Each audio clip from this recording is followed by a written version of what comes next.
சொல்ல மாட்டேன். அன்பான தேவ பிள்ளைகளே, கர்த்தருடைய பிரதான கிருபை உங்களை தொடர்ந்து இந்த யூடியூப் சேனல் மூலமாக சந்திப்பதற்குள் மிக்க மகிழ்ச்சி அடைகிறேன். குடும்பங்களுக்குள்ள சந்தோஷமாக மகிழ்ச்சியாக வாழ்ந்து கொண்டிருப்பீர்கள் என்று நான் நம்புகிறேன். கடவுளுடைய பிள்ளைகள் எப்பொழுதும் வெட்கப்பட்டு அழுது புலம்புகிற பிள்ளைகள் அல்ல. தேவன் நம்மை அதிகமாக நேசிக்கிறார், சிநேகிக்கிறார். அவருடைய அன்புக்கு இந்த உலகத்தில் ஈடு இணை ஒன்றுமே கிடையாது.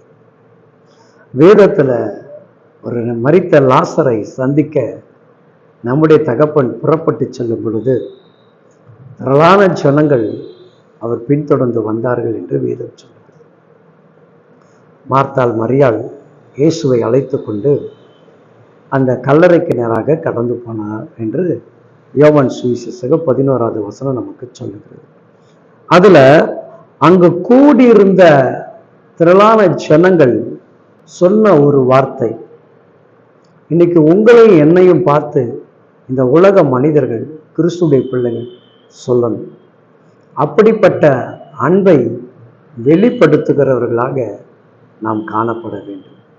அதை கடவுள் உங்க ஒவ்வொருவர் மூலமாக அதை செய்ய வேண்டும்.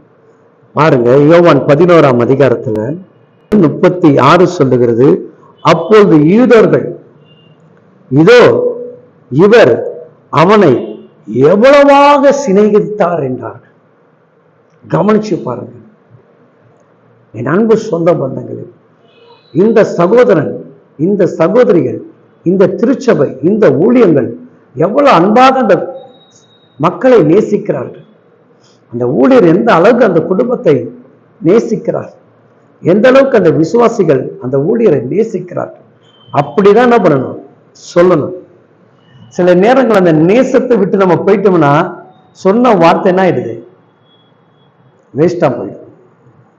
அப்போ நேசிக்கக்கூடிய அந்த வார்த்தையை பெற்ற பிறகு என்ன பண்றேன், நான் அவர் அவ்வளவா நேசிச்சேன், ஆனா அவர் எனக்கு கெடுதல் நினைச்சிட்டார், அப்படிதான் நம்ம பேச ஆரம்பிப்போம். ஆனா நம்முடைய இயேசு ராஜா அவருடைய நேசம் உண்மை கடைசி வரைக்கும் அப்படிதான் இருப்பார். நீ என்னதான் இயேசுவை குறை சொல்லு, அவர் ஒண்ணு என்ன நேசிச்சுட்டா இருக்கிறார். எப்ப பார்த்தாலும் நம்ம அவர் என்ன பண்றோம், குறை சொல்லிட்டு இருக்கோம். கண்ணு தெரியல ஆண்டவர், உங்க ஜெபத்தை கேட்க மாட்டேன், இன்னும் என்ன பண்றீங்க, நான் உண்மை நேசிக்கிறேன், நீ என்னை நேசிக்கலையே, என்னை இப்படி நட்டாத்துல விட்டுட்டு உங்க முன்னாடி அவமானம் பண்ணிட்டு இப்படிதான் நீ பேச. ஆனா அவர் அப்படியே நேசிக்கதான் இருக்கிறார். ஏசப்பா நேசிக்கலன்னு வச்சுக்க, நீ தற்கொலை பண்ணி செத்துருப்ப, எங்கேயா தண்டவாளத்துல வந்து செத்துருப்ப, இல்லைன்னா ஏதோ பைத்தியம் பிடிச்ச மாதிரி ஓடி இருப்ப, ஏதாவது ஒரு போதை பழக்கத்துக்கு அடிமையா இருப்ப.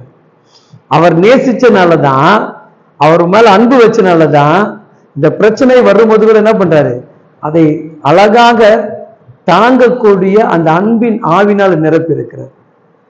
நம்ம என்ன பண்றோங்க, நம்ம ஒருத்தர் நல்லா நேசி பழகிட்டு இருந்தா அவங்களால ஏதாவது ஒரு பிரச்சனை வந்துச்சுன்னு வச்சுங்க, அவங்கள குறிச்சு நம்ம பேசுவோம் பாருங்க, ஊரெல்லாம் பேசி பேப்பர் போட்டு வந்துடும் இல்லையா. அப்போ தேவனை அறிந்த தேவ பிள்ளைகள் நேசம், கிறிஸ்துடைய அன்பு அங்க கூடியிருந்த ஜனங்கள் சொல்லுகிறது. கல்லறையில் வைத்த லாசரை பார்க்க வந்த அந்த ஜனங்கள்லாம் சொல்லுது, இவர் எவ்வளவு அழகாக அவனை நேசித்திருக்கிறார் பாருங்க இல்லையா. ஒவ்வொரு தேவ பிள்ளைகளும் உங்க வாழ்க்கையில எந்த அளவுக்கு நீங்கள் இயேசுவை நேசிக்கிறீங்களோ அந்த அளவுக்கு நீங்க என்ன பண்ணுங்க, பிறரை நேசிங்க. ஏசப்பா யாரையுமே வெறுத்து தள்ளல. திட்டினவன், ஒதுக்கினவன், பாவிகள், சாபத்தில் இருந்தவன், பணக்காரனா, ஏழையா, எளியவனா, குப்பையில் இருக்கிறானா, எதையும் அவர் சிந்திக்கலைங்க. அவருடைய அன்பை செலுத்துகிறார். அந்த அன்பை ஏற்றுக்கொண்ட இடத்துல வர வர அவர்களை கர்த்தர் இன்னும் மோல்டு பண்ணி உயர்த்துகிறார். அதனால தெய்வ பிள்ளைகளே, உங்கள் அன்பு நிலைத்திருக்கட்டும். அன்பு கிடைக்கலனா அந்த அன்பை குறித்து தூசிக்காதீங்க, பேசாதீங்க. அந்த அன்பை மறுபடியும் சேர்ந்து இணைந்து கடவுளுடைய பணியை செய்ய. கடவுள் உங்களையும் உங்க குடும்பங்களையும் அதிகமாக ஆசீர்வதிப்பாராக.